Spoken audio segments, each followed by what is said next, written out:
No, no. The person joining us, okay. We all know our rules. Except you are permitted to speak, you mute your mic.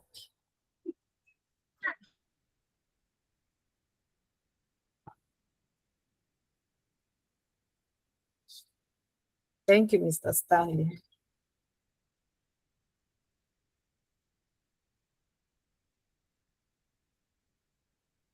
Good morning, Yusuf. How are you doing? Okay, we still have 1 more minute to go, then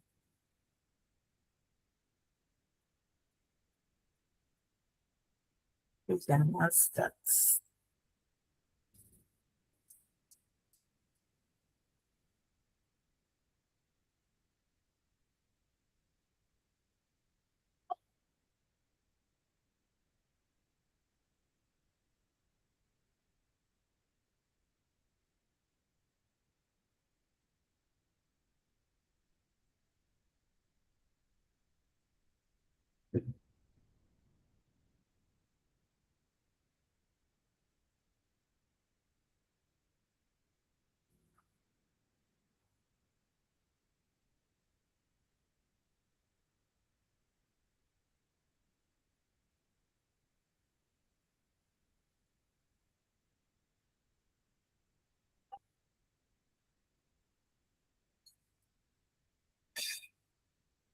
All right.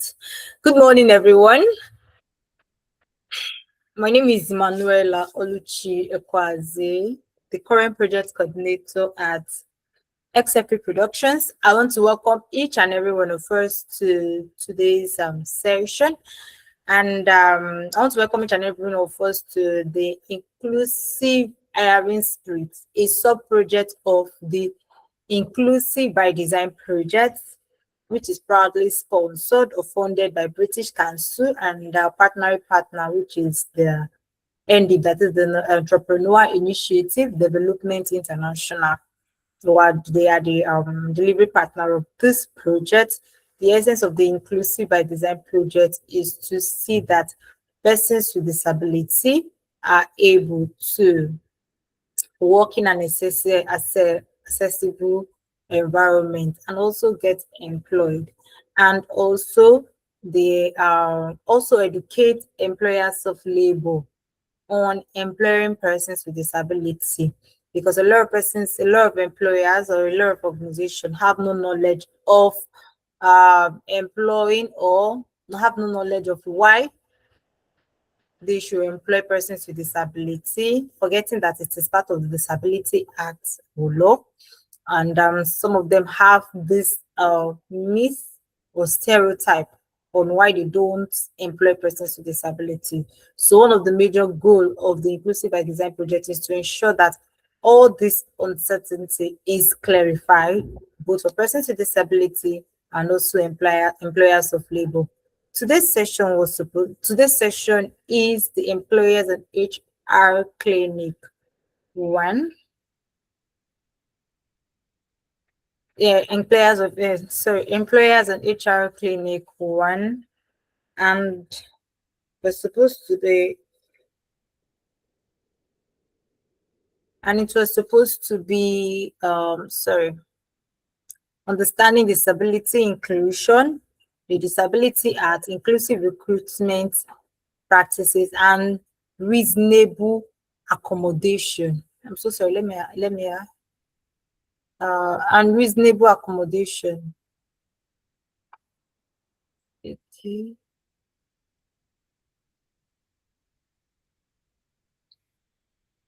So today's session will bring for clarity on the the Disability Act law, especially for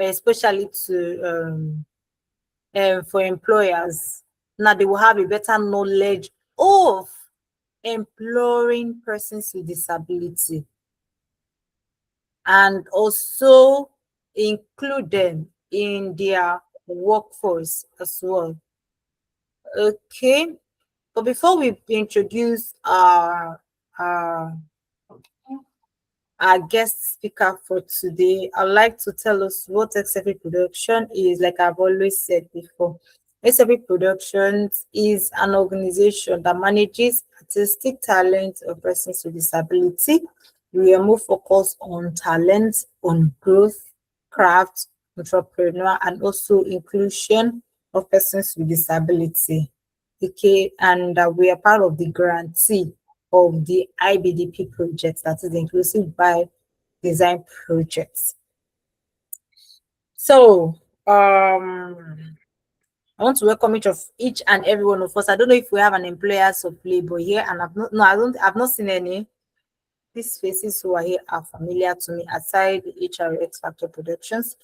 I've not seen any yet. They've not joined in the meeting yet. Hopefully, they are able to join us. Yeah, including our sponsors and partners. They are yet to join. Yeah. So I hope, hopefully, while we are on the meeting, they will be joining. They'll be joining us. All right, without wasting much of our time, I'll be welcoming our guest speaker for today. She's a very beautiful lady, even though I've not seen her in person, but I know she's very pretty. And she's intelligent, yeah. So she is gender inclusion at Hobberman. We're all familiar with Hobberman, yes or no? Yes, thank you. So she's gender inclusion at Hobberman. I believe she'll be doing the rest of the profiling. I'm sorry. So Miss Ibuoye Oluwaseyi is her name, yes. And I'll be handing over to her. But before she comes in, please, if you have any question, we know our rule. If you have a question, you keep it down till the session, no interrupting. And until you are permitted to speak, don't on your mic, please.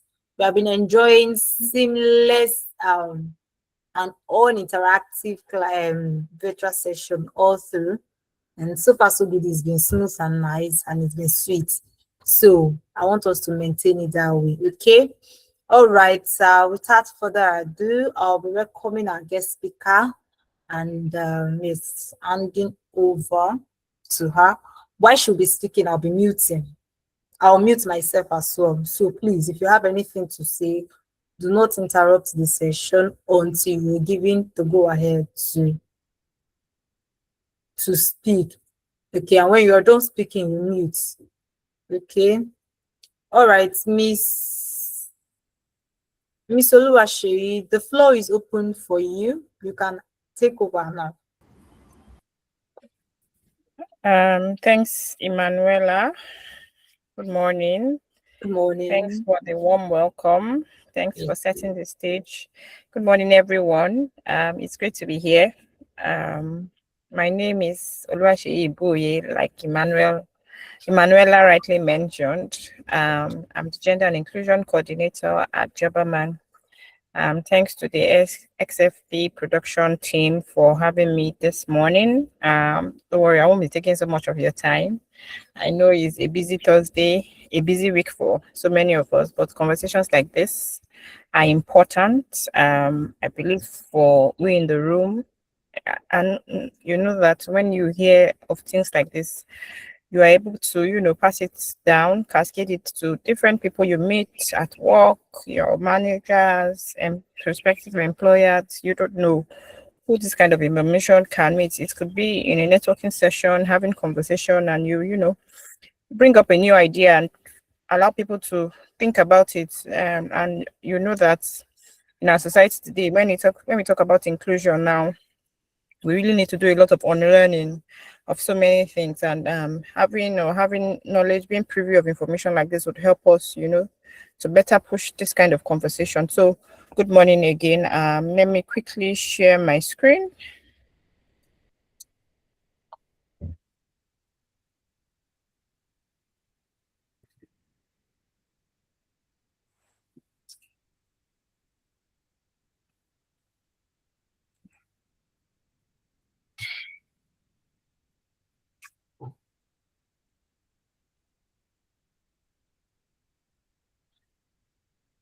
So please confirm, anyone, if you can hear my if you can see my screen.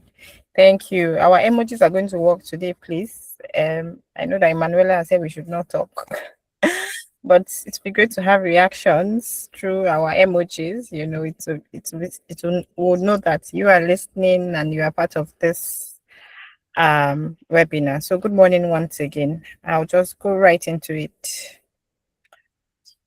So, as a way of introduction, I know that we've heard it times and again that what is disability, but it's important that when we're having conversations like this, we start from the beginning. We don't know the new person in the room who may be hearing this for the first time or be, hearing about the definition for the first time. So I'll be going through it again. Disability, that's according to the UN Convention on Rights of Persons with Disability, is an evolving concept. It's evolving, just like I'm a gender expert, and you would hear gender is fluid, gender changes, but that's not the conversation we're having. But for disability, it's an evolving concept. It says that disabilities come from a long-term physical, mental, intellectual, or sensory impairment. So we can see that some keywords or key phrases here, we can say long-term. Probably someone had a stroke yesterday. You can't just classify the person as a person with disability today. Then we could see the types. It could be physical, mental, intellectual, sensory impairment. We know what physical is. Probably we have an amputee, someone who is using a wheelchair. For mental, it could be ADHD. It could be depression. We know that depression is it's a disability. For intellectual too, it could be learning disabilities. For sensory, it could do with visuals, those who have visual impairment, those who have hearing impairment. Those are the types and categories of disability that falls into that. I'm sure that we've always heard this formula about how impairment plus barriers is equals to disability.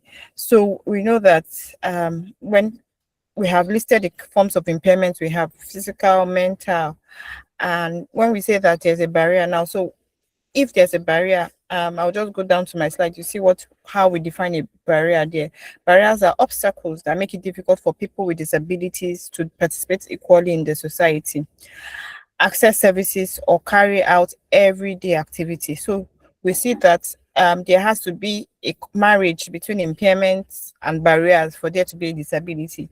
So that's to just show that it's our society or it's our workplace that cause disability. It's not just because someone has an impairment that you now classify the person as a person with disability. There has to be a barrier. If we had ramps, in all our banks or all our churches, and if our buses were accessible, our streets were accessible, there wouldn't be. We'll just say this person has an impairment, but the person is functioning properly and well in our society. So we see how barriers form a lot when we are talking about disability. What is inclusive hiring? We know that this conversation is around inclusive hiring. At Hobberman, we do a lot of hiring, as we know. We are a major recruiting firm, and this is something we've been trying to preach to our employers, the employers we engage with, because we know it's important. It's changes starts with us. It can just start with one person's voice being heard. Inclusive hiring is the practice of designing and carrying out recruitment and selection processes so that people from all backgrounds have a fair opportunity to compete for jobs. So everyone has a fair background, whether male, whether female, whether person with disability, whether an internally displaced person, whether a marginalized person, just ensuring that everyone has a fair opportunity to compete. The goal is to reduce barriers and minimize barriers. That's what we classify as inclusive hiring. Then we go to reasonable accommodation. Reasonable accommodation means making appropriate changes or adjustments to our jobs, schools, services, or environments. We're going to go through this further in this talk, but I needed to give this background of the various definitions so that we'll understand when we are having further conversation. So let's go into disability inclusion in the workplace.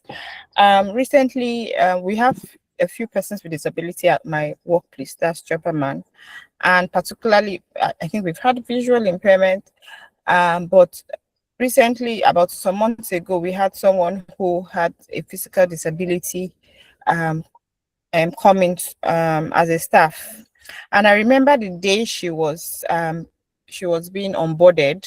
She came in with some other staff. It wasn't just only her that was coming into our organization that day. So HR was onboarding them, and usually when we're having that onboarding session, you would see that HR will carry.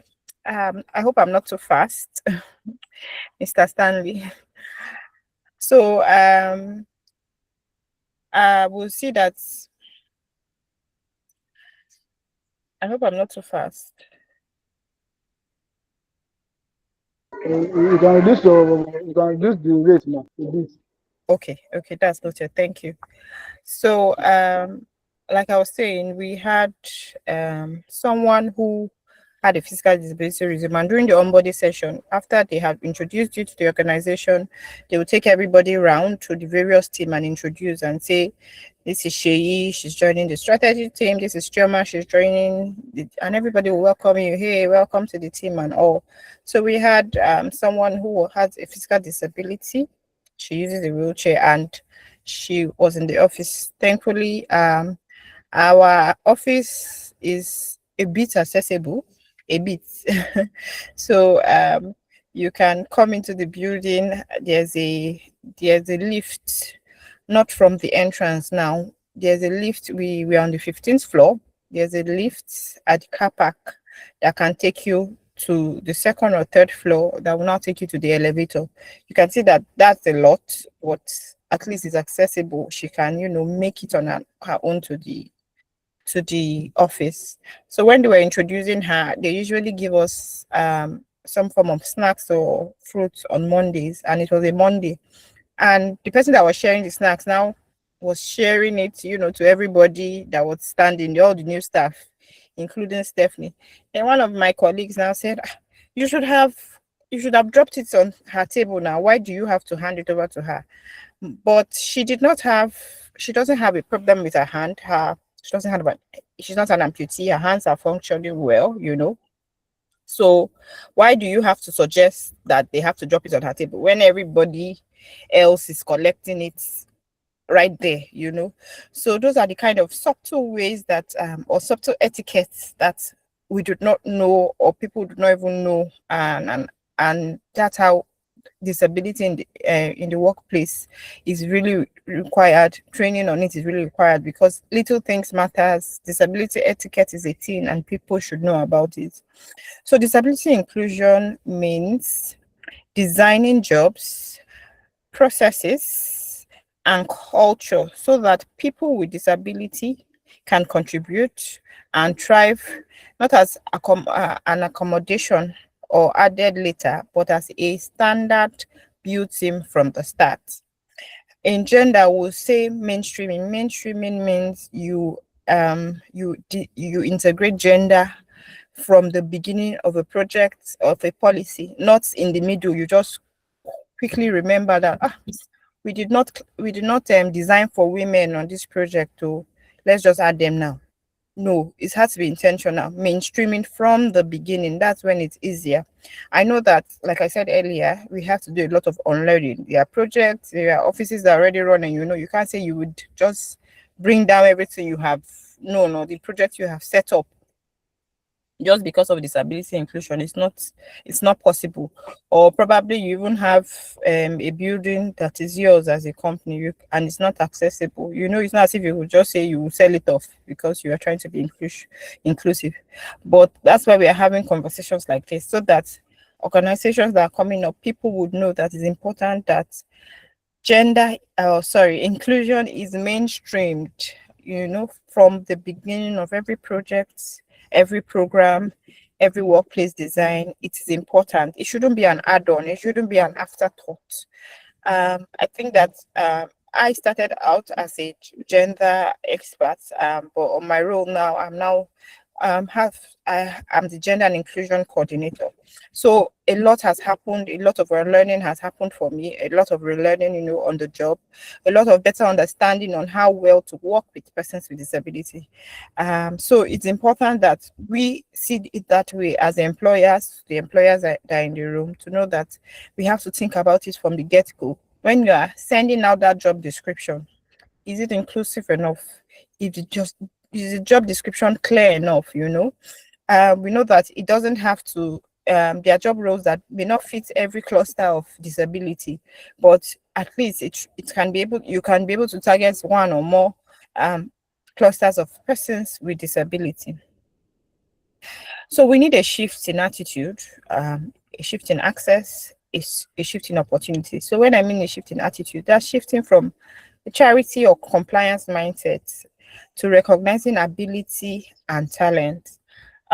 So I was in a meeting last week with another organization. My organization, Hobberman, we currently do training and job placement for youth, included persons with disability and internally displaced persons. And we're trying to form a partnership with another organization who is a fashion design organization. And they were formerly on the MasterCard Foundation project, but that had ended, and they are now with another funder that they are meant to provide training for youth also. So, but they say that for this funder, there's no quota, we don't have to train persons with disability or internally displaced persons. But they say that their machines, there's tailoring machines they use are fit.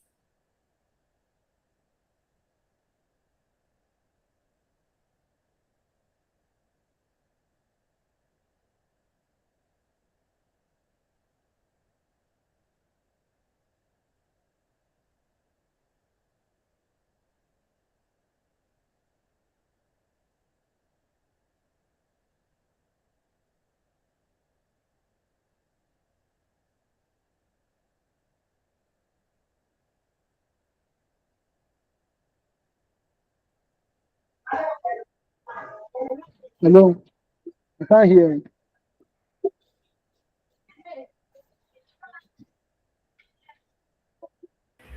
I think it's a network, so let's be patient for her to join. Okay.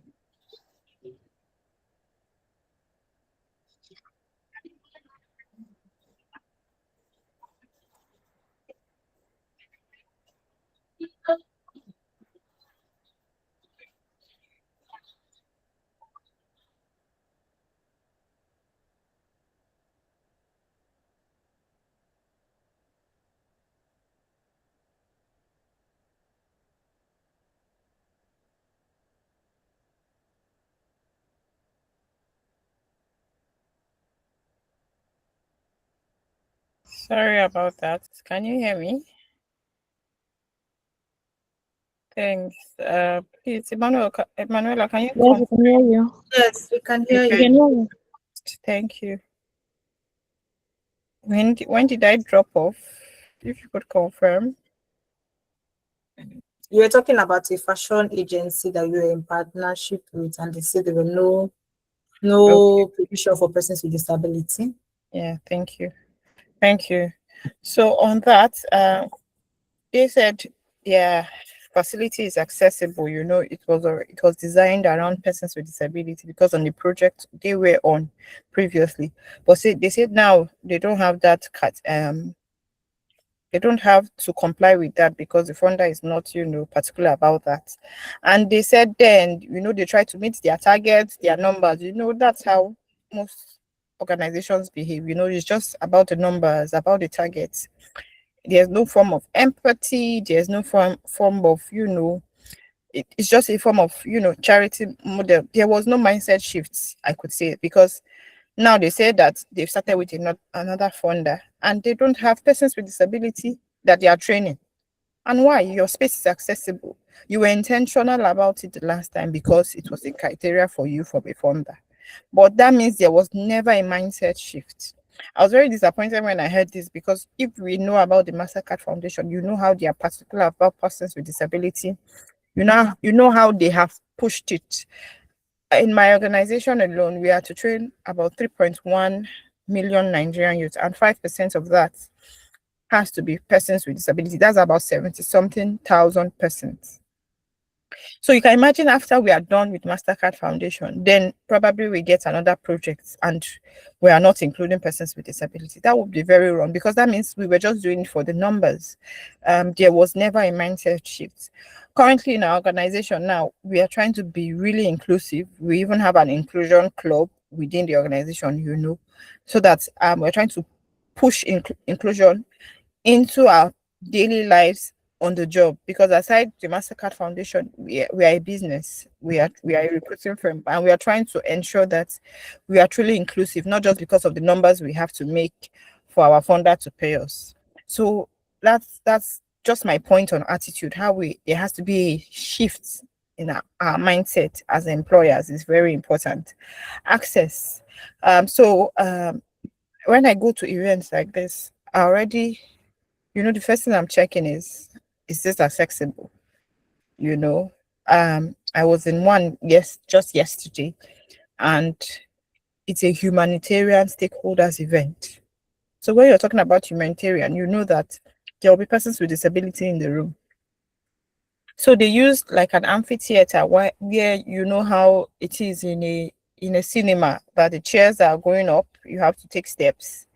It's just the first row that's persons at least with wheelchair may be able to sit, but you know that these seats are already built in.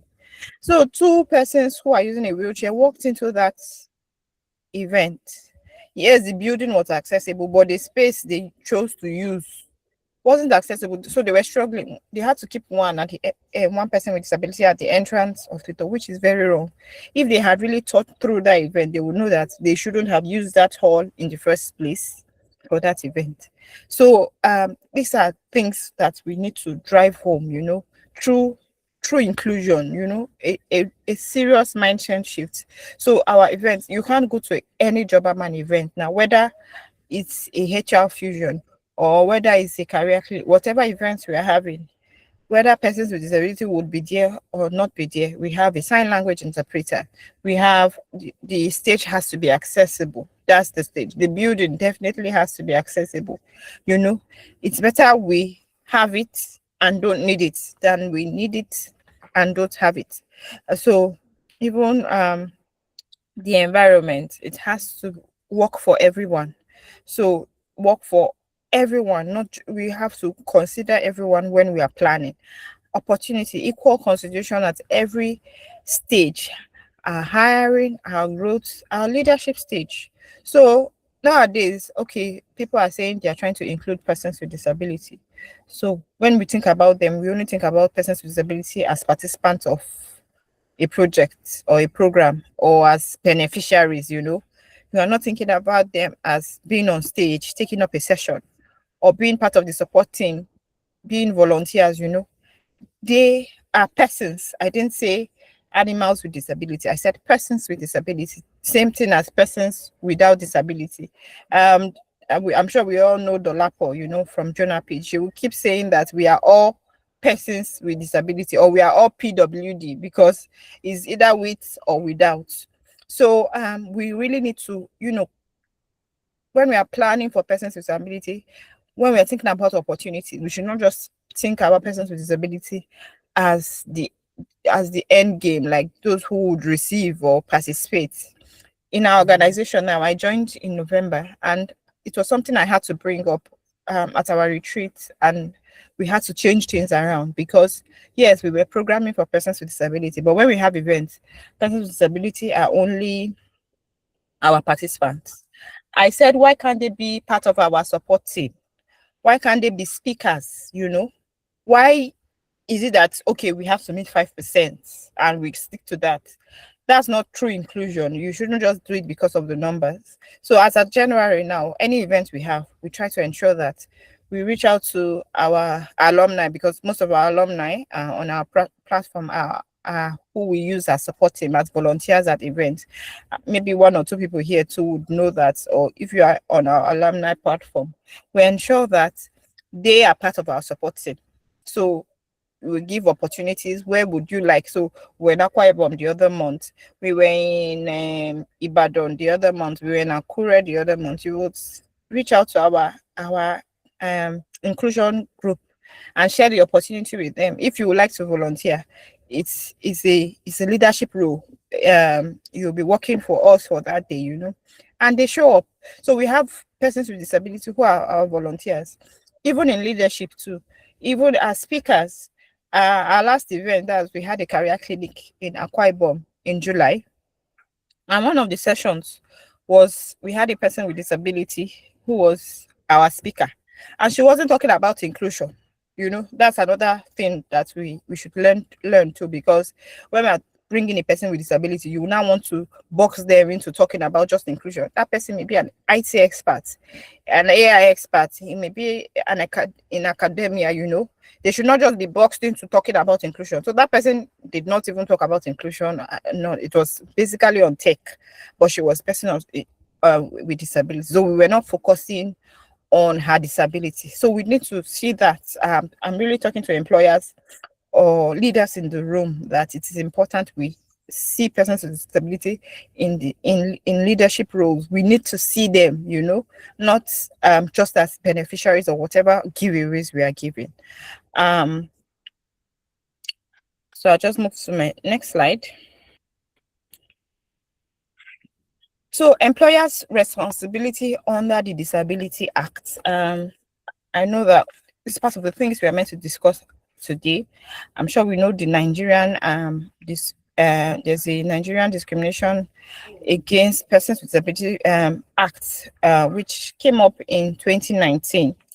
It was signed into law in January 2019. So as of January 2019 now, this act has already been in law, and it covers how we work with persons with disability in the workplace, in education, health. You know, it's not just in the workplace now, but I'll be dwelling on the aspect that concerns us. That's how best we work with persons with disability in the workplace. So it's important we see that they are not just people, or we just see them as with their disability. They are human beings, and we should work with them as such. So under that act now, there's a prohibition.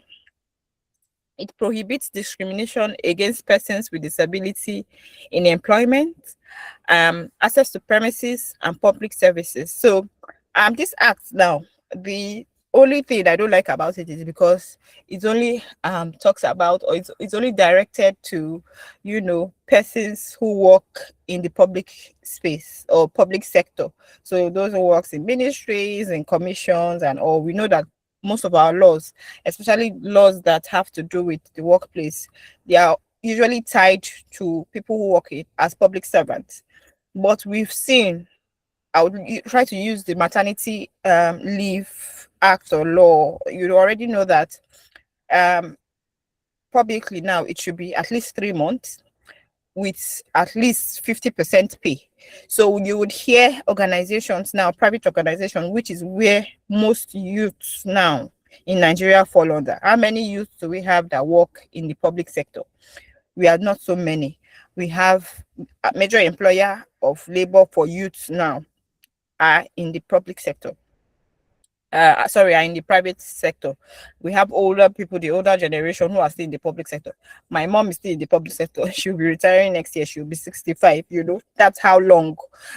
So they've not even moved for us to even come in to the public sector. So we are in the private sector. You know, private sector is really pushing and helping with unemployment in Nigeria. So just like maternity leave, where you know that it's just for public sector, but you can see that companies are adopting it. Is either they do 3 months with or without pay, whatever they choose to, some 4 months or some 6 months. States are really adopting it at their own level. Like Lagos State now is 6 months, you know. That's it for the maternity leave. So just for this also, even though it's directed to the public sector, it doesn't mean that the private sector should not push for it. So when we're having conversations like this, that's what I say. I try to explain it and say that even though this is tied to the public sector, it's important we see that even as private sector, we have to take it up. You should ensure that in your workforce, you have at least 5% of persons with disability. At Hobberman, we don't have up to 5% yet. We are still working towards it. And I know that we would have 5% and more, but you really need to be intentional. Part of the conversations we are having now is that probably would have more than that 5%, because things like when you're talking about visual impairment now, I have a colleague now that she can't see with one eye. Like she can see you, but one of the eye is totally blurred. That is a person with disability, but probably she doesn't recognize herself as a person with disability. So you would see that probably we even have them in the room, but they don't even know they can be classified as person with disability. It can be person with color blindness now, or probably one ear is not hearing as clear as the other. They may not know these things, and it's important that we see the difference between these. So for employers, employers must provide reasonable accommodation for applicants and staff with disability unless it creates an undue hardship. So that's part of the law now. Employers must ensure that they provide reasonable accommodation. We've talked about reasonable accommodation earlier, and we can see it's very important. It is the duty of every employer to ensure that they provide reasonable accommodation. For public administrators are required as much as possible to have persons with disability at least 5% of their workforce, which I'd already explained earlier. Our buildings and facilities should be progressively modified to be accessible to persons with disability. So I said that it's not that we have to now sell your building because you are now programming or trying to be inclusive. It will not be possible. Some people now, if it's a rented space, you can say you want to change and miss other reasons, because it's really would be unfair to say just because of inclusion, but you know that you can modify. We currently have job centers in different states. We have job centers. So these are physical spaces that people can walk in to look for jobs. So it's a place that we connect employers to job seekers. So we have employers register at our job centers. We have job seekers also register, and we link them up together. And when I came in, I noticed I had to ask the question that we are programming for persons with disability. How many of our job centers are accessible? And we checked, and about 3 of them were accessible, 12 were not. So right now we are trying to change those locations because they are not our personal buildings. We rented them. So we are trying to change or modify. So there are some that are on the ground floor that that you can just modify, create a ramp and all. But if we have a job center on the 2nd floor, that is a no, it's not possible.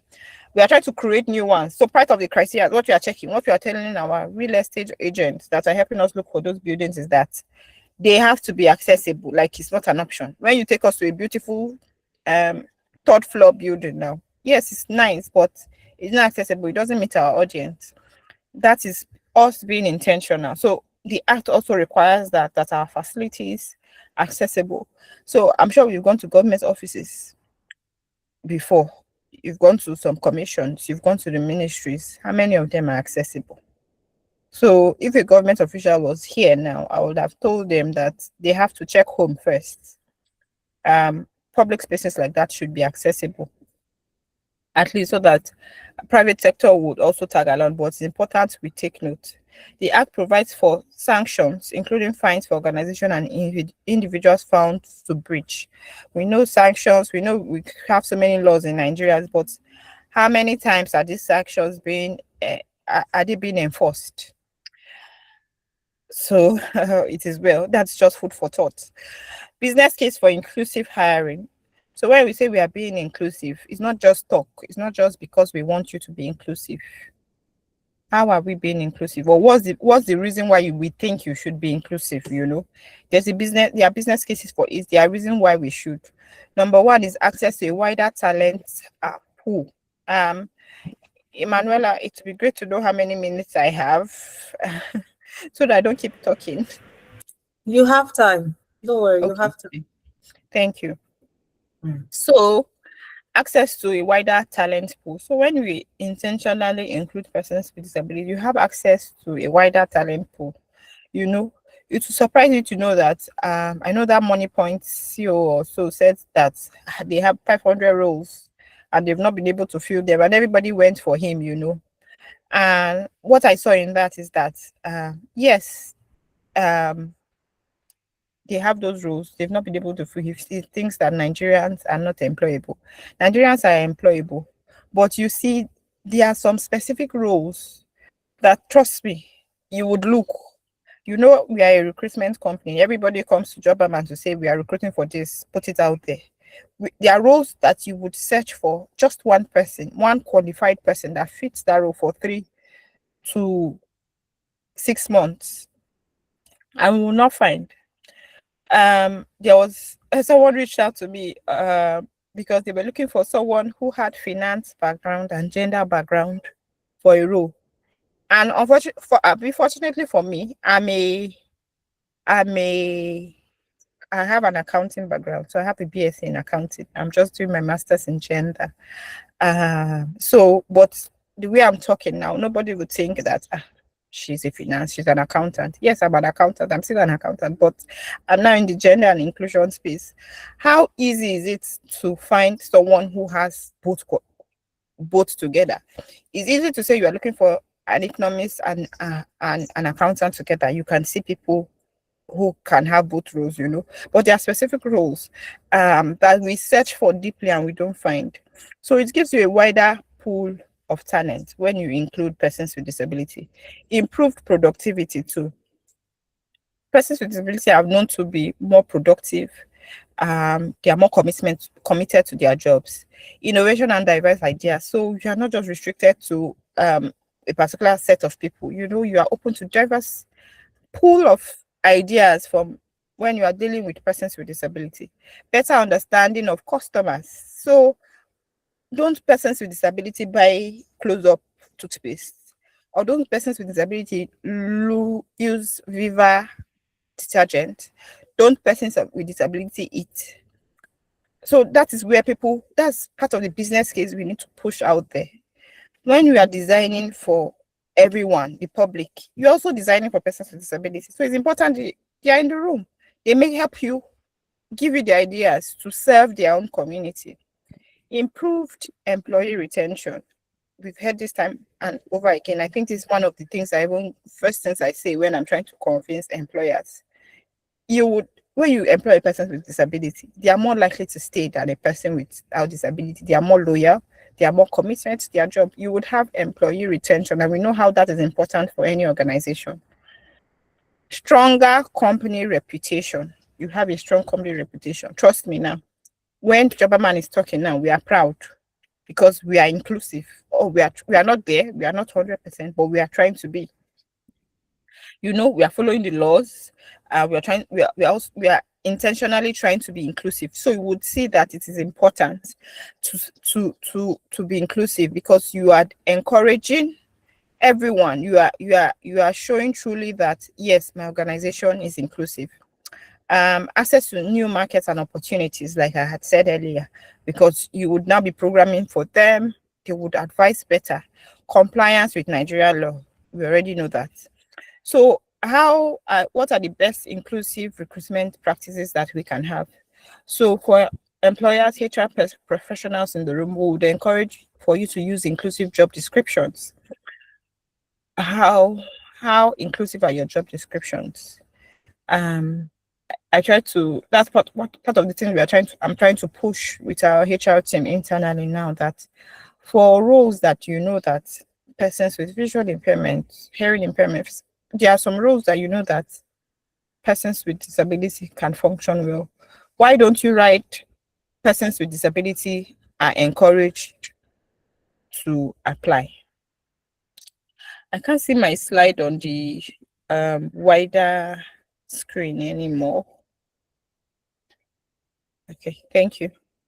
So I'm trying to push that with them to say that we have to write it out there, because I had like a mini focus group discussion with some persons who have hearing impairment. And part of the feedback we got was that when they see persons with disability are encouraged to apply, they feel more welcomed, they feel more attracted to that job, they will definitely apply for that job.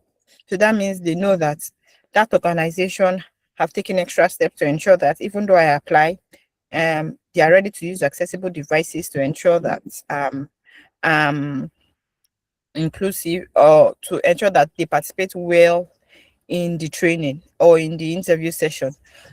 We should focus on skills and disability, not disability. A minute, please.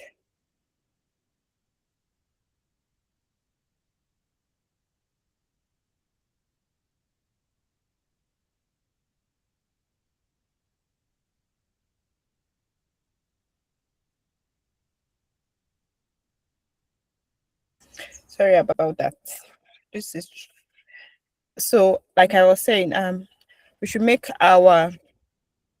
ensure our recruitment process are accessible. We should focus on the skills and abilities, not disabilities. So when you're interviewing someone, don't focus. So you're interviewing for a tech role, you shouldn't be asking questions around their disability. You should ask them the technical questions on their ability as persons, as individuals, not on since you are visually impaired now or hearing impaired, how do you plan to code, you should focus on their ability, the technical questions, the case studies, let them answer it, let them prove themselves. Make the recruitment process accessible. So when you are programming, ensure that we have all the necessary tools, so that if a person with visual impairment or physical impairment, if they need their assistant there, if they need whatever they need, just ensure that our recruitment process is generally acceptable. Build a strong and consistent communication. So when we are recruiting, ensure that you communicate. Who likes to be ghosted? Personally now, when I apply for something and I don't get feedback, there's this, you keep refreshing your email, you keep checking, there's this anxiety. So not even just for persons with disability, for everyone, there should be strong and consistent communication. We are at this stage, you did not qualify, you say it is either a yes or let them know. Monitor, evaluate, and maintain the relationship. So when a person with disability is recruited, you need to monitor it, you need to evaluate it, you need to see what you're doing right or what you did right or what you're doing wrong, so that you can plan better for the next person with disability you're trying to recruit. And maintain good relationship. Understand and respond to employers' needs. So for HR, for employers in the room, ensure that you are responding to an employer's need. You know that a person with visual impairment may not function well in a organization like a person with hearing impairment, for like probably an organization that their office is not accessible and they don't work remotely. If you want to try to recruit a person with disability, you shouldn't be looking for someone who uses a wheelchair, because you already know that the person or the organization is not accessible. So you should be, seeking out for a different cluster, probably someone who has visual impairment. So you should understand and respond to the employer's needs. Don't say, I try to recruit this person, but the employer refused. You already know that their space is not accessible. So you are just boxing them or putting them in the corner. So a practical step would be to try to attract persons with disability from our job descriptions, from how we put it out there, screen properly based on their ability. Don't look at when I'm talking with persons with disability, there's no need to put that you're a person with disability if it's not necessary. If it's not, you should create your CV in a normal way, my job descriptions, my experiences, the years I went to school, things like.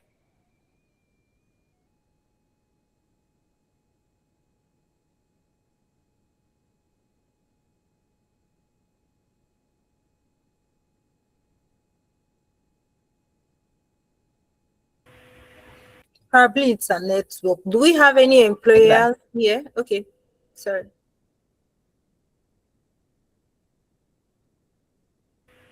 Do we have any employer here or any organization, any person representing any organization? Please kindly indicate.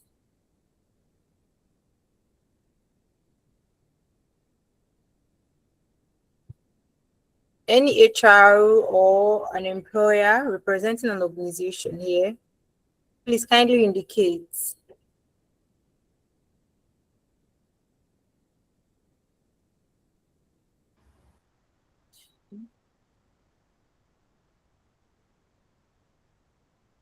Sincere apologies. We live in Nigeria.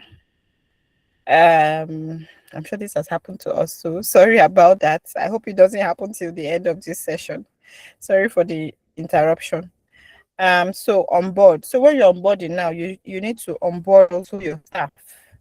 You know, they need to know that this person coming in is visually impaired or has hearing impairment. They should know. So you're not just onboarding the new staff, you're onboarding the older staff too, because they need to know how best to communicate, the right language to use, the necessary disability inclusion, then retain and grow. So when a person with disability is now working in your organization, ensure that you actually want to see them grow. You know, it's a success story for you as a HR personnel or as an employer. It's really a great success story that a person with disability, a person with visual impairment started as an associate and is now a manager. The person grew on the role, and it's just because the person had every form of barriers removed. Because when barriers are removed, the person will function well. They come to work remotely and hybrid, whatever. If those barriers are removed, they would make it. So those are just a few practical steps we could adopt. Just a few disability etiquettes. Communicate directly with the person. So that's this for recruiters, this is for HR personnel. When you are in an interview session, try to communicate directly with the person with disability. Don't focus on their assistant or focus on the SLI, you know.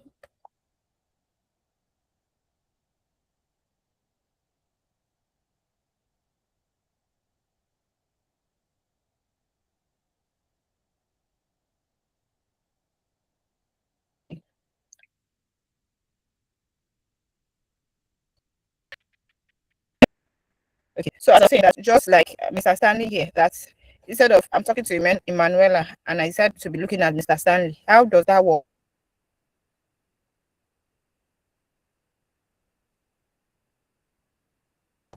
I'm in a meeting.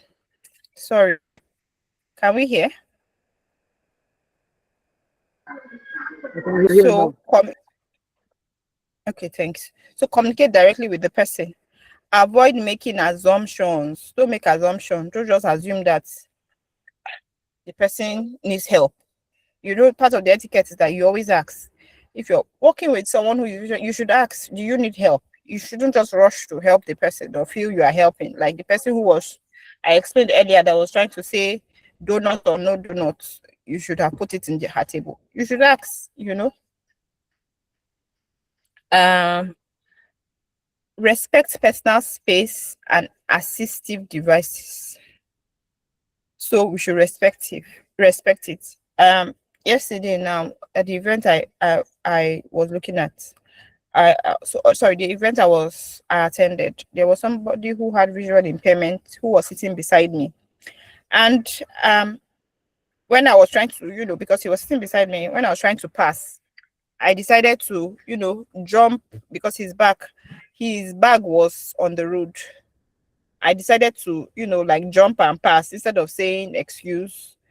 Because if I say I want to move his bag now, that means he already knew that his bag was directly in front of him. He already knew that his bag was directly in front of him. Then I decided to move his bag before I want to pass. Probably I forgot to move it back. He will now stand up and start looking for his bag, or probably it's his walking stick or whatever he's using, or their assistive device. We should always respect personal space. That is just the thing I'm trying to push here. Ensure we respect personal space. Don't move their devices around. It is really not necessary. ensure that we have assistive technology and equipment available. So ensure that whatever they need for that recruitment process to go well, if it's if it's a sign language interpreter, the devices they need, just ensure that it is available for them to facilitate that interview session. Accessible communication and information, ensure that your communication is clear, direct. Don't use ambiguous words. Be direct, be clear. Me say if I don't like ambiguous words, tell me that this is what you're trying to say, you know. It could be someone who had intellectual disability. And be patient. Try to be patient during interview sessions. You don't know if the person has an intellectual disability that, you know, probably they process things slowly, you know. I heard about a company in the UK now that they try to send interview questions ahead because they said that they may be trying to recruit someone who has a form of intellectual disability, so that they are well informed ahead. They have the questions. It's not a form of being biased or anything. So everybody gets the question. So you prepare. Probably, you know, people need to process things, you know. Those are disabilities that we may not know that exist. So modification of work duties and procedures. So if there's need to modify work duties or procedures, if people need to work remotely, they should, if it's possible, you know. If the work procedure was a particular way before a person with disability came into the room, if it needs to be modified, modification should be applied. We should ensure that we are providing ramps, elevators, accessible toilets, reserved parking space. This accessible toilets is a big deal. You know how they say home is where the toilet seats feel most comfortable, and that is very true. You know, if you are using any form of restroom, you would know that you prefer the one in your house, even though you are using the one at Sheraton. I'll personally still prefer the one in my bedroom. So you can imagine now that you are going to work for an event and you are using the wheelchair, you can't even pass through it.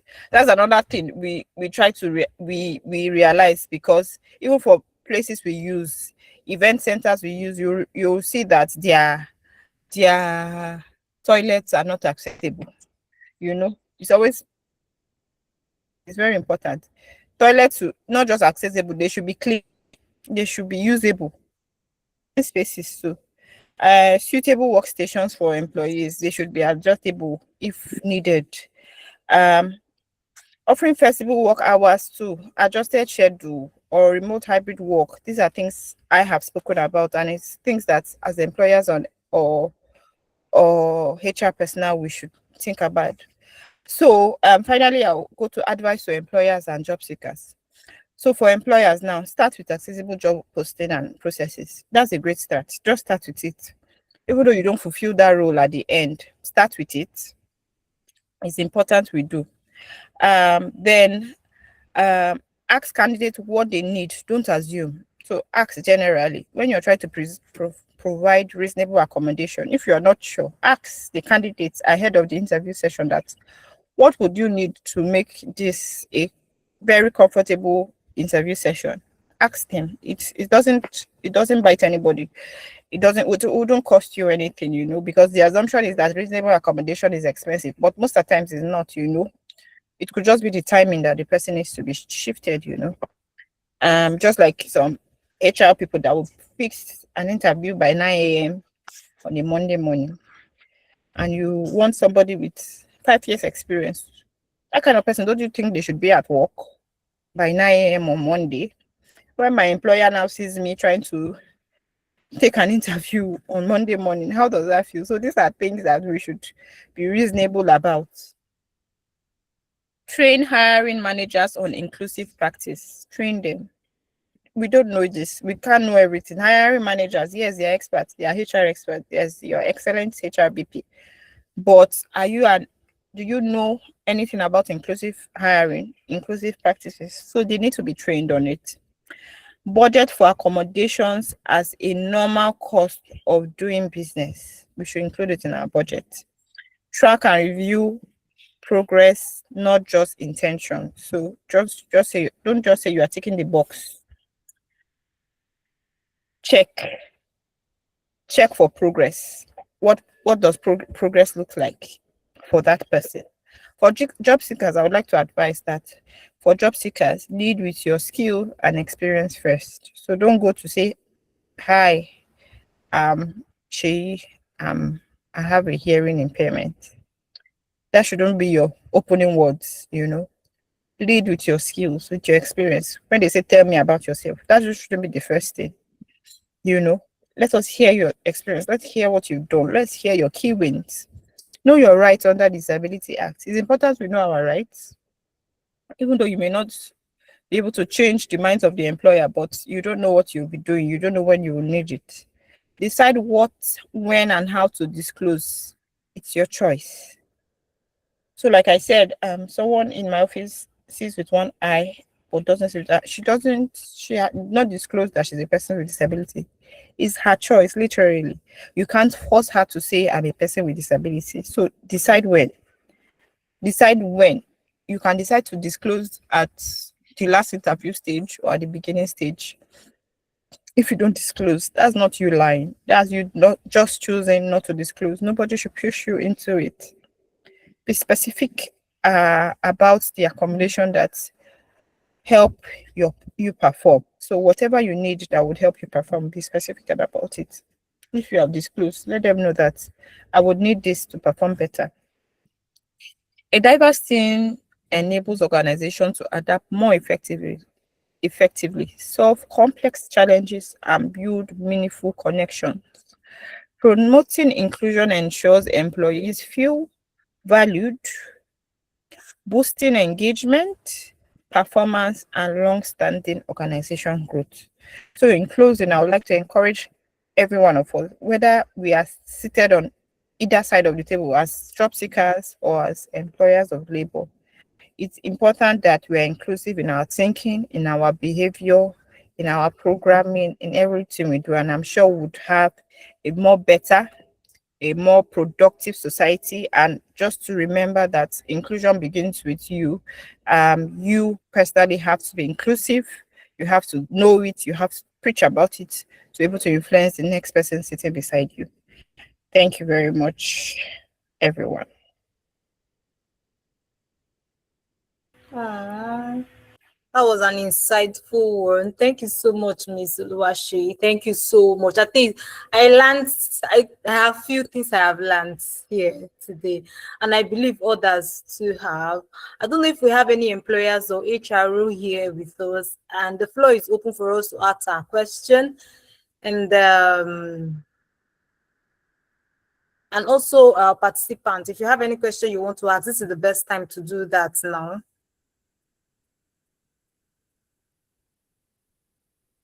Okay, while we are waiting for others to make up their mind with their question. Thank you, Choma. Thank you.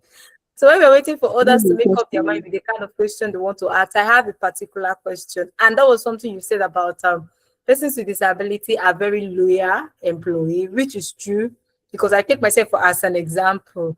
And there was something you mentioned about growing on the role. You give them opportunity to grow in that role. Okay, Adedeji, okay. You ask your question, okay?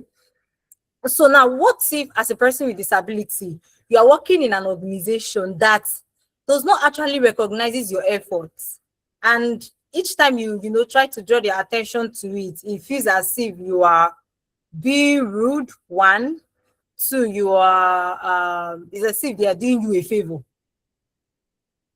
because it's kind of challenging and demoralizing when you are going the extra mile. You're even taking responsibility that is not even part of your job description, because you feel, okay, I'm just using this as an opportunity to learn and also grow, and your effort is not being recognized. And when you draw the employer's attention or the HR attention to it, it is you are seen as you're being you're doing you a favor, like, if we haven't given you this job, will you be able to do this? Will you be, that kind of stuff. So as a person with disability working in such setting, what would you advise such person to do?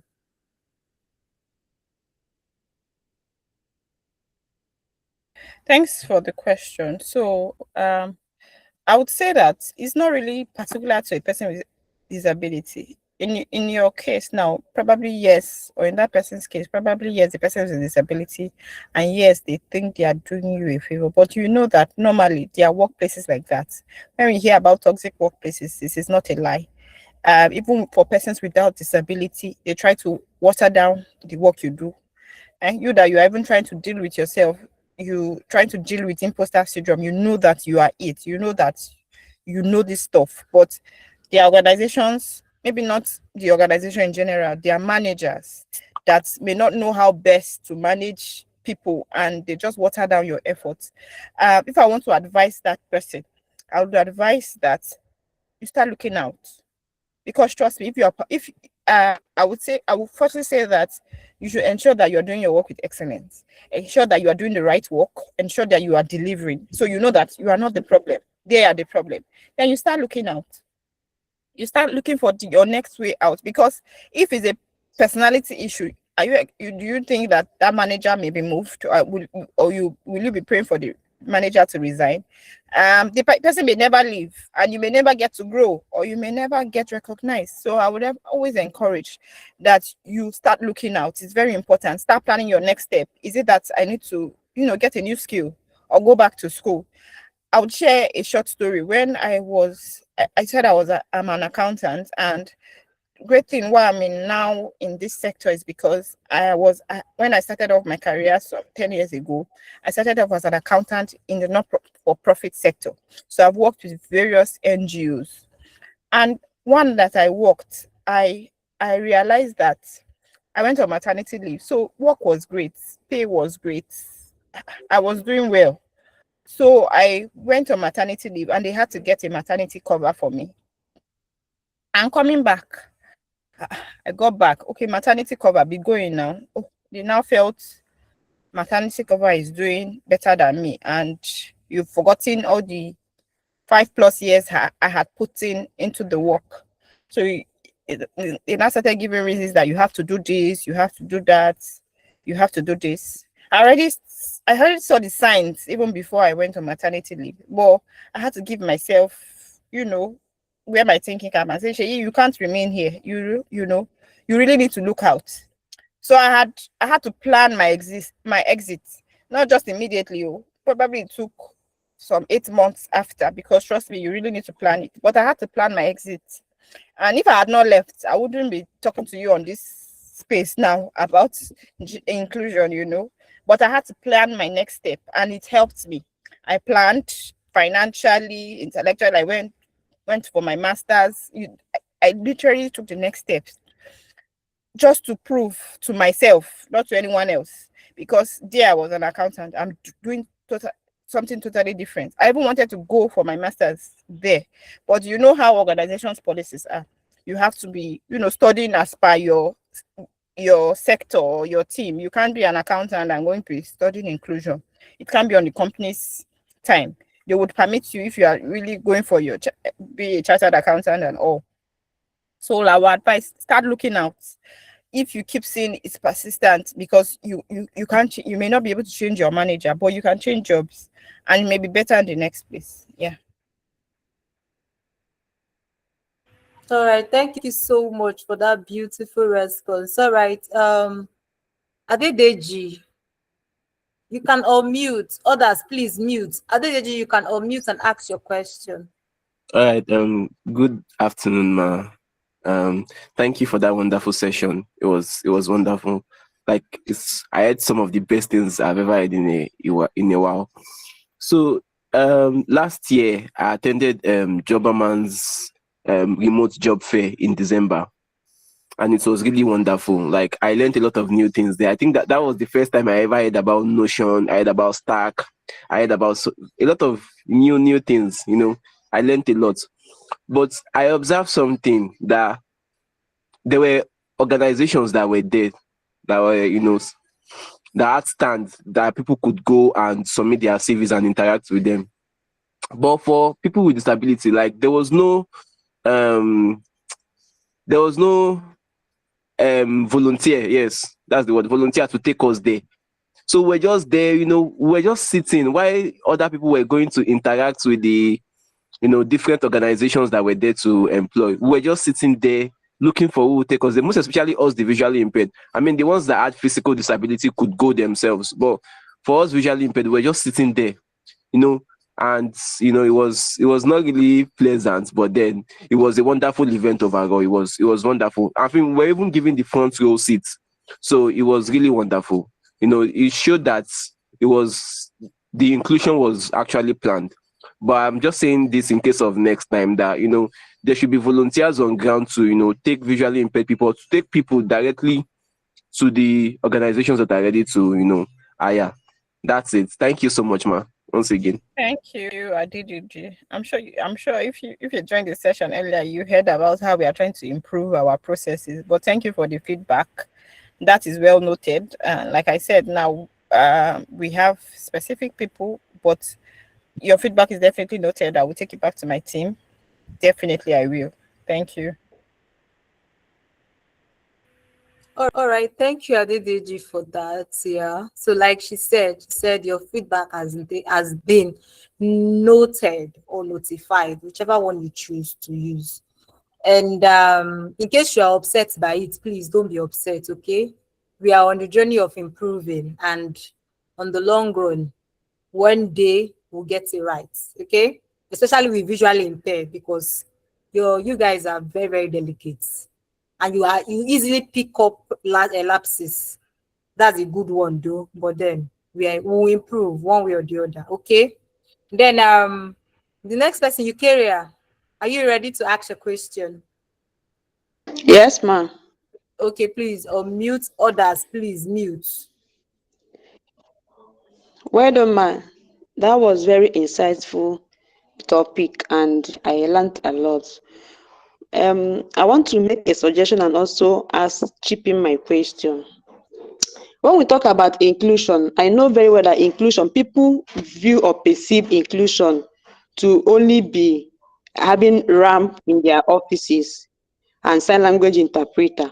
But what happened to the blind and people with albinism that have low visions? Nobody puts those things into consideration, because at times you go to an interview, they will project maybe some write-up, and you'll be complaining that I'm a person with visually low vision. I can't be able to view maybe the very well, or the sun is reflecting on or they will even put you at, cannot be able to see what is there. Understand? So I think that and also take it, because I have a program in Hobberman that's such thing happens. I was trying to complain that I can't be able to see the projector, but no attention was actually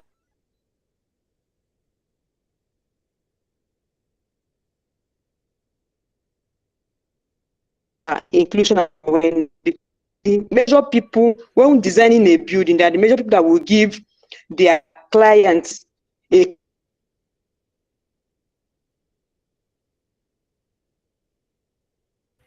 Eukaria, I think your network is cracking, and we could barely pick ventilations in Eukaria, their can you hear building. me? Eukaria, can you Yes, hear ma'am. me? Your network is I can hear cracking. you. We could barely pick the question or the concern you're laying here. It's cracking a little.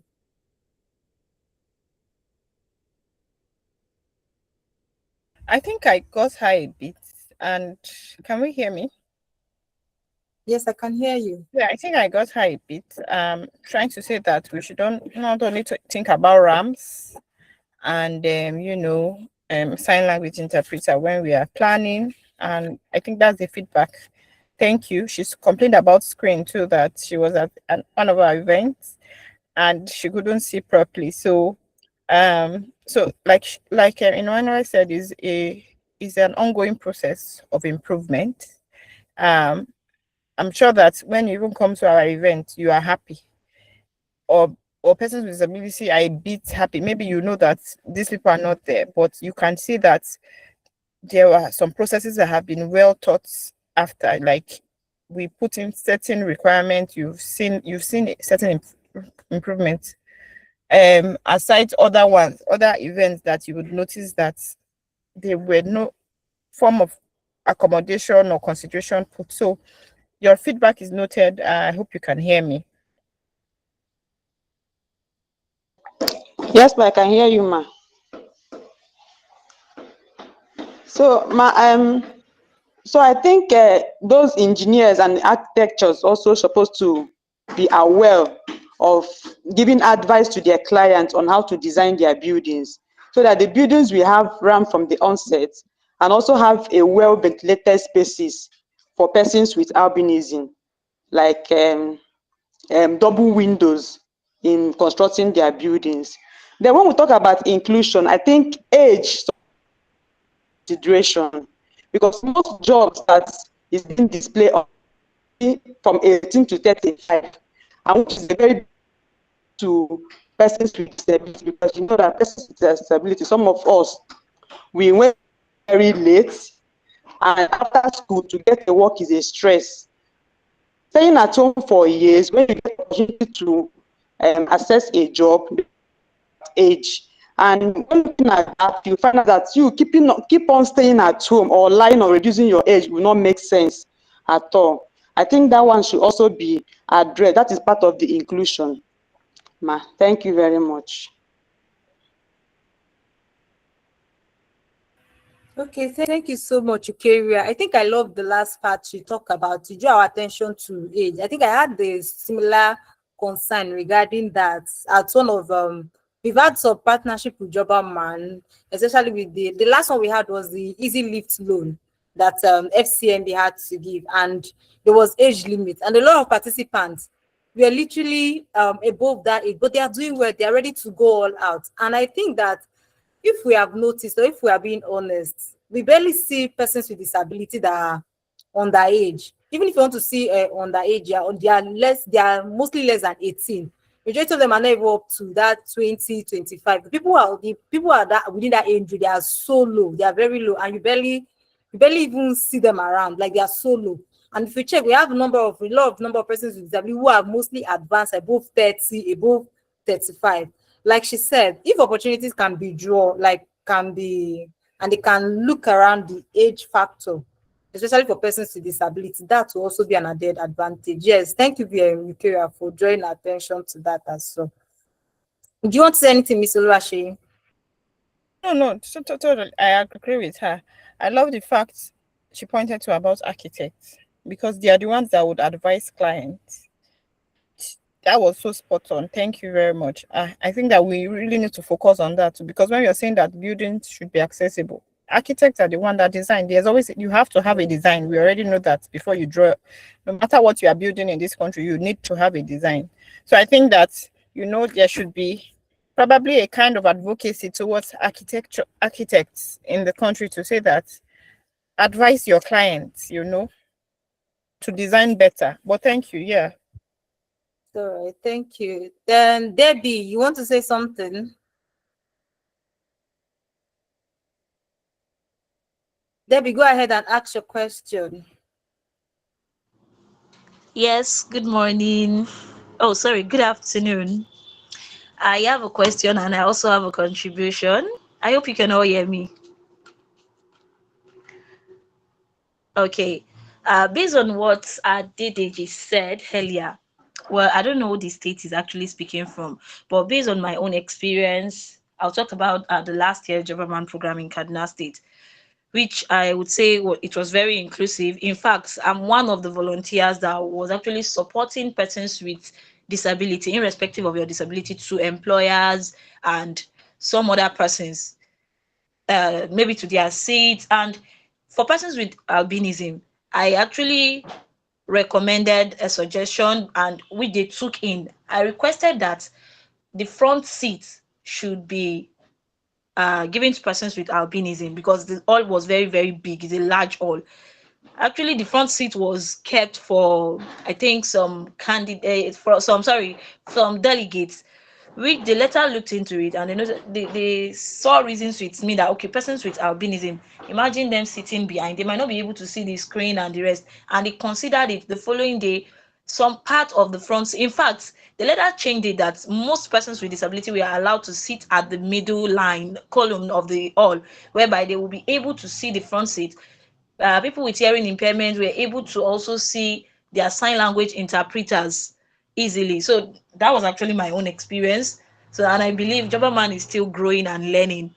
And my question now, which I want to ask Oluwaseyi, is that what would you say to participant or employ to a person with disability that went for an interview and he or she got a question like, okay, due to your disability, do you think you can handle this role? There are worst questions, more like that they normally ask, but those questions are not coming to me because there was one that I experienced. I believe I was able to handle it properly. She was like, when do you function properly? Because I could see she was trying to sugarcoat it so that it will look offensive. You know, the popular words that a person with albinism cannot see in the afternoon and the rest. So maybe she felt like I might not be able to see or to go out, something like that. So she was actually trying to ask, because I've seen situations where some questions have been thrown by the HR to some persons with disability and they might flare up and say, is it because of my disability and the rest? I know, yes, this HR, some of them do not have they are not disability aware. Yes, that's the word. They are not disability aware. So, what advice will you give to a person with disability that is being asked such question? Thank you.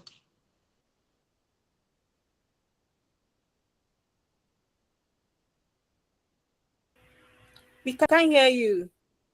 We can't hear you. Sorry, I was unmuted. So I was saying thank you to Deborah for the initial feedback. You could see that because Debbie, please mute. Debbie, please mute. you could see that it's because you were part of the support team. You could advise them on the spot to make a suggestion, sitting arrangement, and all. That's why. So you see why it's important that when we are programming for persons with disability, we should have persons with disability in the room too. So thank you for that. So for your question, like I said, we really need to, yes, we need to do a lot of unlearning on this particular topic for HRs, for employers, for everybody. But what I would advise someone like that, when you are asked those kind of demeaning, annoying questions, it's best you handle it how you or you should handle it professionally. Don't flare up, don't insult anybody, don't raise accusing fingers. Just whatever you think the person is trying to ask you, just answer it the best way you can. Feedback can come when you have gotten the job or when you don't get the job. So when you have gotten the job, you're already in the system, then you can speak with the HR and say, can you remember during you are there already? They can't send you away. You're already on the job. You cannot give her feedback when you're already on the job and say, you asked this kind of question during my interview. I don't think it's right. This is a better way of asking it, because you know that they are trying to get more information. You should be able to suggest a better way of asking them. Then when you have not gotten the job, that's when you have been advised and say, sorry, we cannot take you at this time. Then you can also request that for a feedback session too. And you can give this feedback because it's good to have feedback session to say, I'd like to hear feedback on why I didn't get the job. And you can also give your feedback, but don't do it there and then when the interview is going on and you say, you shouldn't have asked me that. Why would you ask me that? No, answer it how best you think you can.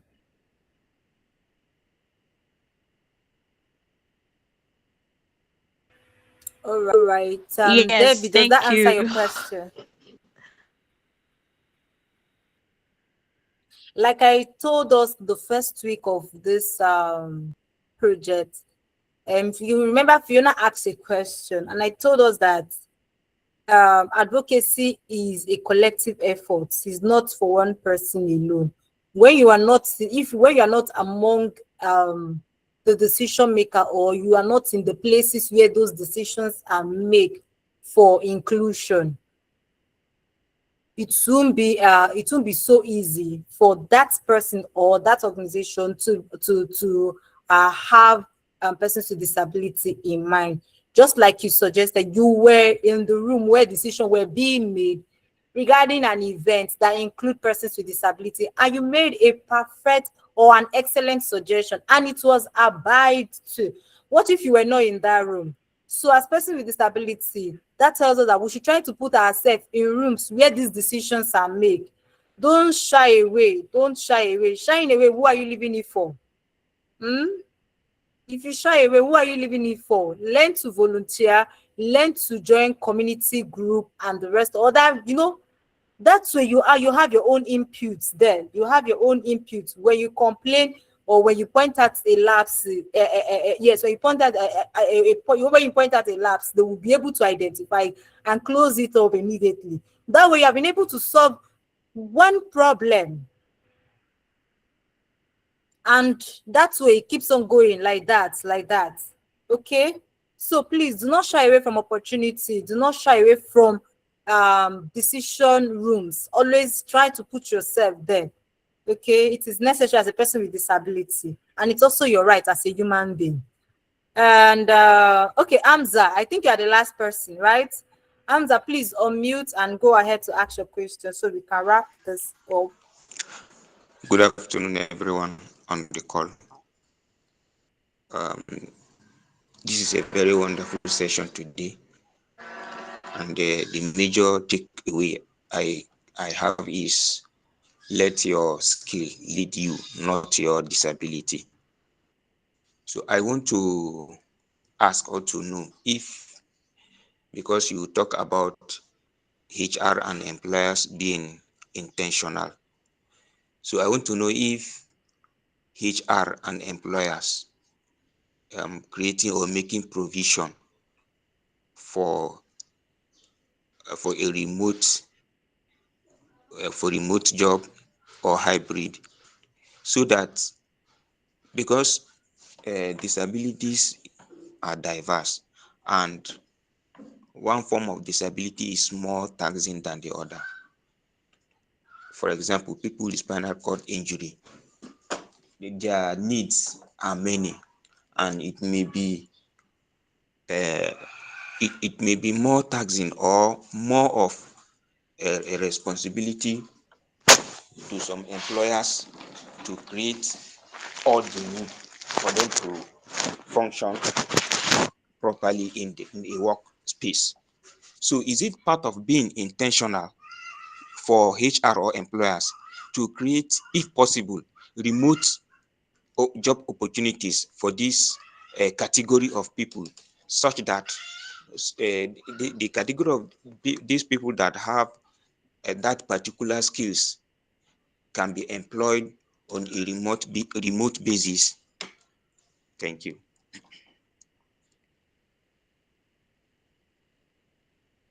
Okay, thanks, Hamza, for that. So I think, like you said, it's intentionality. They really need to be intentional. I know we may not have so many HRs in the room, but they should be in rooms like this where they hear conversations like this.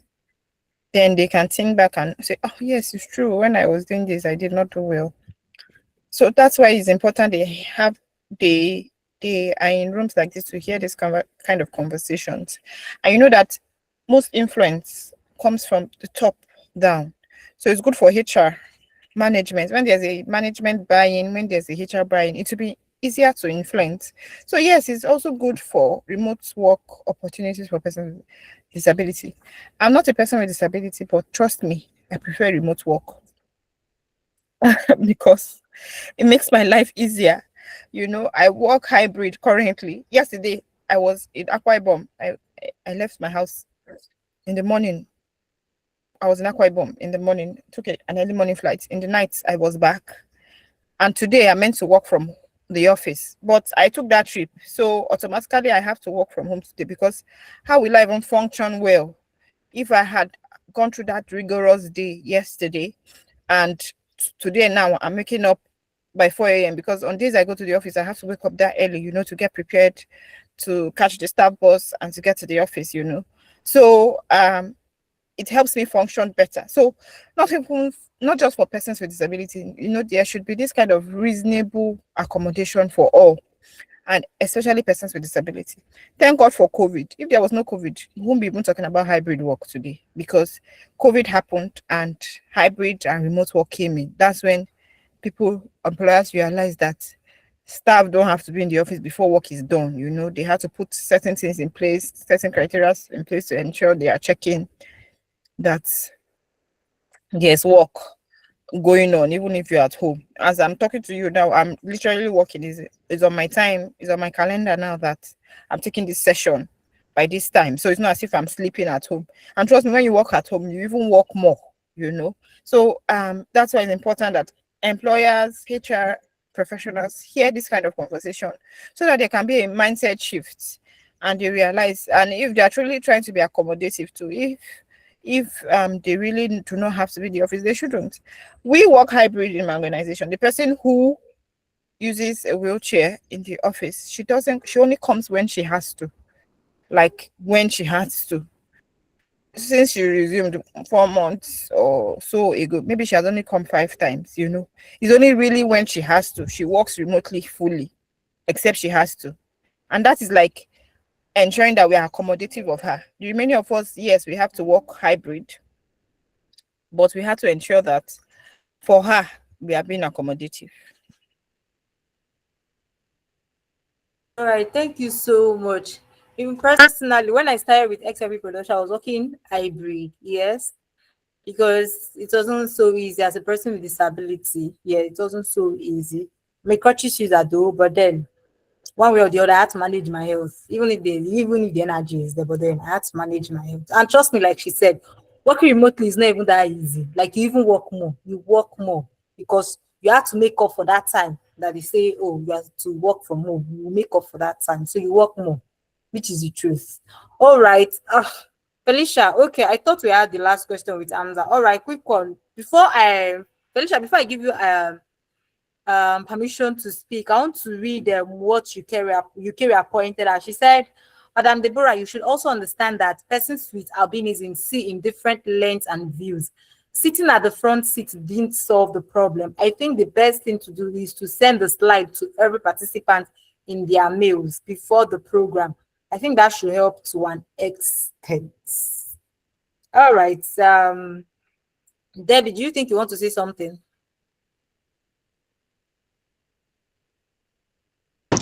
Yes, I would like to say something to that. Thank you so much for the feedback, but I would say it's not all cases that you might be able to share slide to the participants. Okay, it was actually a career fair that this happened, whereby we have a lot of dignitaries, not just Hobberman staff that were there to present. So how do you get access to more than 5 people or more than that to get slides? Some people, after they finished presenting, they left. So I would say it's a good one because there are training that we get access to slide, not just Hobberman, even other organizations, they send the slide to participants. It's a good recommendation. Thank you so much. Okay, thank you as well for replying that. Thank you so much. Okay, Felicia, you are free to ask your question so we can wrap this up. We're supposed to end by 12:30. Okay. Good afternoon, everyone. Good afternoon. My question is that for people living with disability, all these organizations, most of them, or should I say in Nigeria in particular, immediately they find out that you have disability or not, even though most of them are not accessible, they are going to end up refusing your application. And also remotely, if you apply for remote job and they ask you, do you have a disability or not? Why is it that most of them always refuse when they know that this job is remotely and we can work in our home? Why do they still refuse us, even if it's remote job? That's my question. Hi, Felicia. Thank you. Can you hear me? Yes, ma, I can hear you. Okay, Felicia, Yeah, mute, thank please, so we don't have crackets. Okay. Okay, so unfortunately, that's the reality of the world we live in today. I'll keep saying that we really have to do a lot of unlearning as a people, as a society, as a person. So unfortunately, that's the world we live in today. So that's why, and we know that as persons with disability, it's really your choice, it's your prerogative to choose if you want to disclose or not. There should be there are some options that you would have, you are not willing to disclose, or you are not willing to answer. Those kind of questions shouldn't be compulsory, but unfortunately, employers, HR professionals, they don't know these things. So that's why it's important we have sessions with them. That's why it's also important, like organizations like mine, to also push for this, because we have first-hand, direct contact with these employers. We really need to let them know that persons with disability would deliver on the job. We shouldn't focus on their disability. So unfortunately, Felicia, it's the reality, but trust me, we are taking one step at a time. As a person, I'm sure even you too, you've tried to convince an employer, HR, that you can deliver. So even though you may have not gotten that job, trust me, it will have left a mark. But we'll keep pushing for things like that to change the narrative, to remove that bias.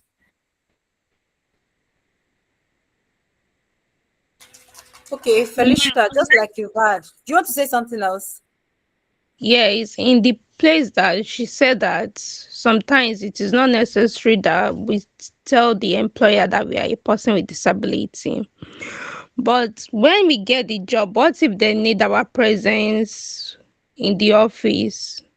Will it not be as if that we cheat, or what do you have to say about that? So from what I've learned is that you cannot force someone to accept you're a person with disability.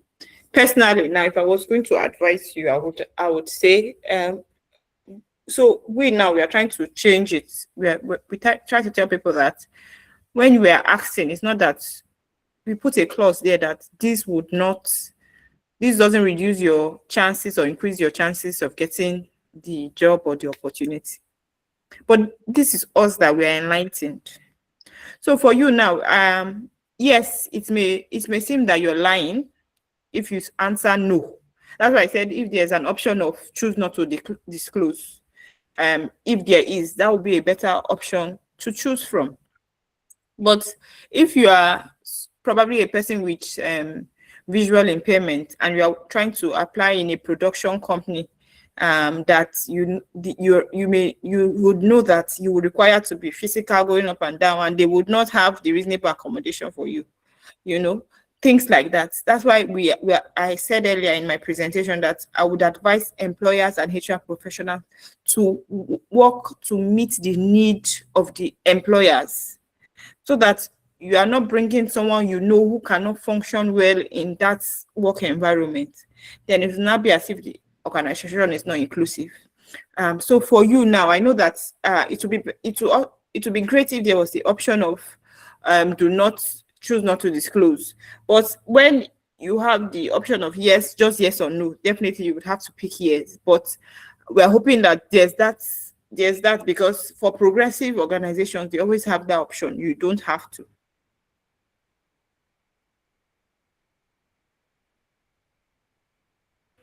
All right, thank you so much, Ms. Oluwaseyi. Like she just said, it still boils down to the employers and HR having the knowledge of the needs of persons with disability. What you don't have knowledge for, what you don't have knowledge of, you will not want to put interest in it. True or true? So it still boils down to employers having the knowledge of persons with disability, just like Hobberman now. They already have the knowledge of persons with disability, and they know that it is necessary to include them. Not just important, necessary, that they need to include persons with disability and also meet up with their needs in employing persons with disability. Not all organizations, not all employers, not all companies, not all HR have this knowledge. That is why when we do such events like this and you invite them, they barely show up. I had like over 50 invites and none are here. It's all good. Does anybody have any other question?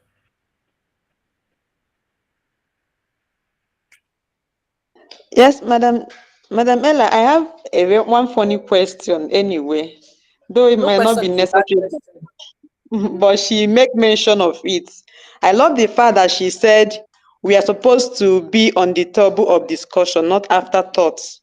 But when we are participants, not the decision makers, like you invited persons with disability for a program, knowing very well that most of us find it difficult in mobility. I want to ask her a question. Is transportation necessary for them to get, like persons with disability? I don't know how to put the question, but why I'm asking the question is that there is a program that we went to in a Hobberman. It's a Hobberman program. So when we went to that program, they told us that there is no transportation budget for persons with disability, because they employed more than 3 interpreters in that program. So an argument was or call or seated there, which brought very discomfort environment. So the letter said, okay, they're going to, from their own heart, they're going to give 5,000 naira. And most people came from a far distance. Persons on wheelchair, individually impaired, that came with their aid. They even said aid is excluded from their transportation reimbursement. So I want to ask her a question now. Is it a necessity for persons with disability, when they are not in decision-making table, but they are participants, to get back their transportation, knowing fully well that persons with disability have different means of mobility? Thank you. Okay, before Ms. Oluwaseyi answer that, I want to draw our attention to something. As a person with disability, if I'm being invited for an event, I try to be as open and as liberal as possible. I am not against provision and all that. No, I am not against it. But one thing I'm always focused on, one thing is, what am I going to benefit there? Like if I'm spending out of my pocket, is it worth it? Am I going because of what I'm going to get back, the reimbursement, or what I'm going to benefit there? That's one mindset I always have with a lot of events. There was one event Hobberman hosted that was December last year. I think it was a career fair or so, but it's in VI, and they made transportation available, but the timing was that was my challenge. It was in VI, so the timing was my challenge, because I'll close work. My closing hour was 5 p.m. and that was when the buses leave at various stations. So that made me not to do this thing. Even the ones I couldn't make it through, I had to attend virtually. So I always have this mindset. Ms. Oluwaseyi is there. She's going to answer that. I'm not answering for them, but I'm just trying to clear a narrative. When invited for an event, are you going there because you'll be reimbursed your transportation, or you're going there for what you're going to learn, what you're going to benefit? If you know going there will discomfort you, there's no need. Okay, Ms. Oluwaseyi, you can go ahead and answer. Thank you, Emmanuella. I think you are really spot on, because I think that there also needs to be a mindset shift too for persons with disability. Don't always put yourself out there as in need, or a beneficiary. You just need, because that same event, they won't give transportation reimbursement to persons without disability. And we are trying to tell the world that persons with disability are persons just like any other person. So if there's transportation, great. If there's not, great. Like Emmanuella said, if you would think that this event will be beneficiary for you, make it there and gain what you want to gain. If there's transportation reimbursement, great, but it shouldn't be like it's now your right, because it's really not. Organizations are not, people that do it, they think hard, they budget well. That is why. Our event, we try to make buses available for persons with disability. We encourage you to join the bus, and there's still a transportation reimbursement, but that is just because we had budgeted for it. But if you think I will come to this career fair and I will meet employers, let me just go, then go, but don't look at it. So I want us to put ourselves out there as people of power, people of, don't make yourself as, oh, we need this, or, because trust me, I am the gender and inclusion coordinator. I'm the one that handles when it comes to payment for persons with disability after event, and that's the only persons we reimburse when we are doing event because we had planned for it. And you keep saying call that, oh, we have not received the where people lying, why didn't you send it? I'm like, when you come for our event today, it's not possible we pay you tomorrow. We have processes. We would have to make the request. Now we'll have to check.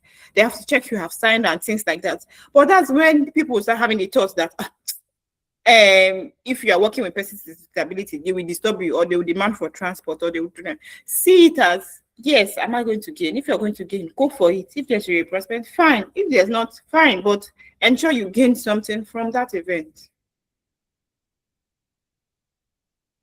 All right.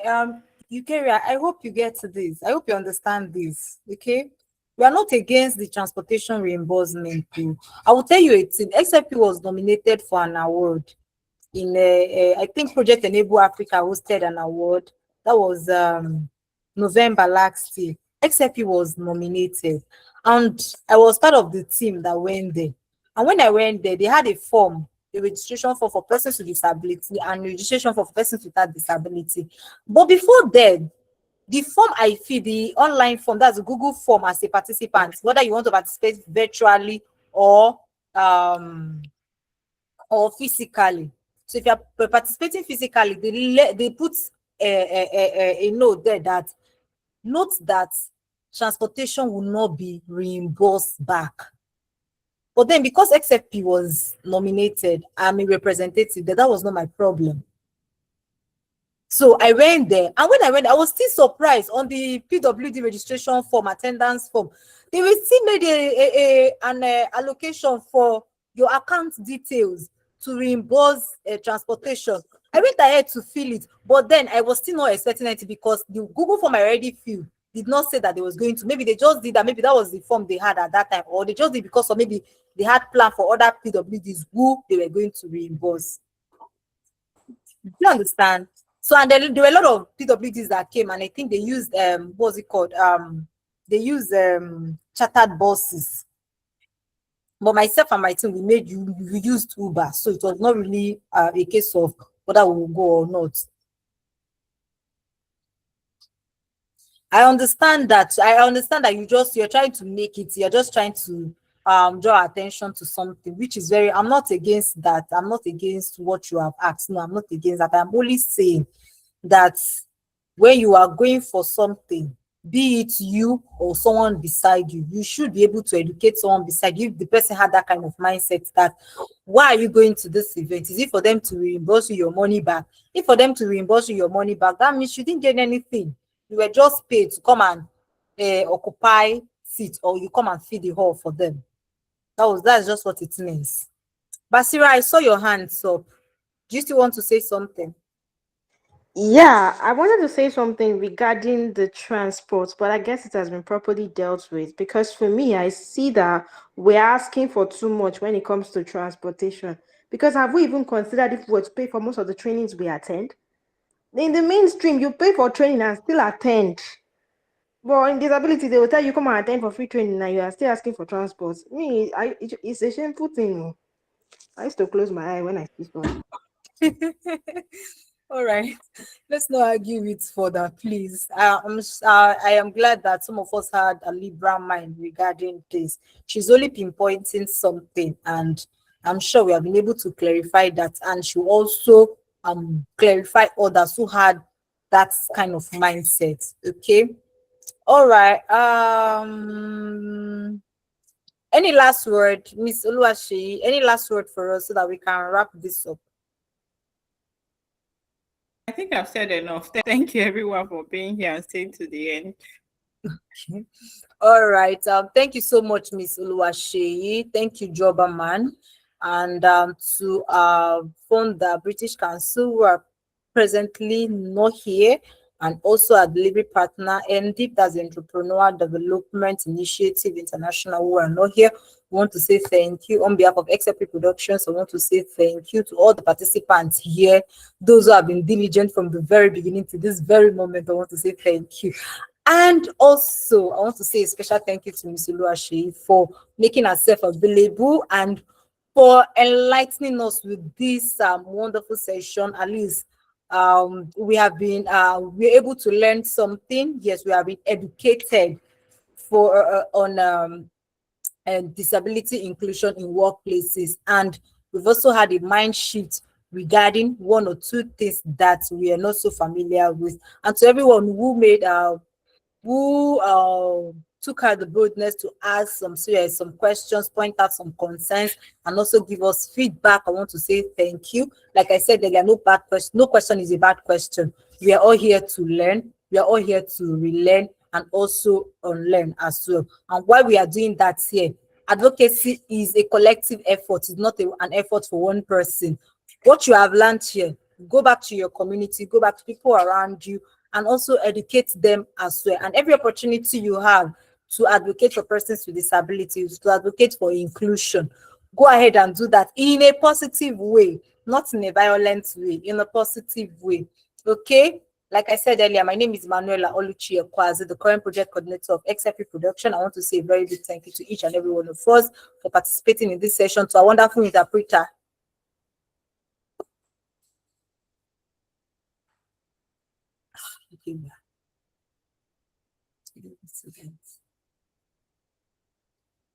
Okay. So our wonderful interpreter, Mr. Stanley, thank you so much for being so on time here today. I really appreciate you, and for being diligent with us, and for being patient with us. Yeah, I really, really, really appreciate you. All right. And on behalf of XFP Productions, we'll be calling today's session a wrap, and I hope to see us tomorrow again. Okay. Thank you to everyone. Thank you so much. Thank you. Thank you. And do have a pleasant day ahead. Enjoy the rest of your day ahead. Thank you so much. Thank you so much. Yeah, thank you all.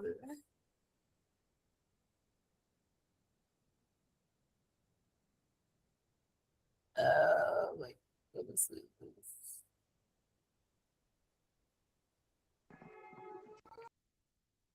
You can leave the meeting. I'm trying to save the recording.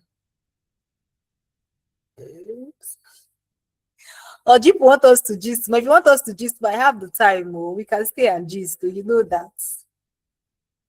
But let me shall stop the recording.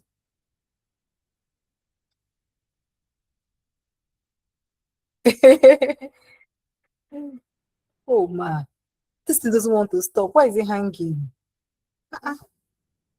Recording now. Yes.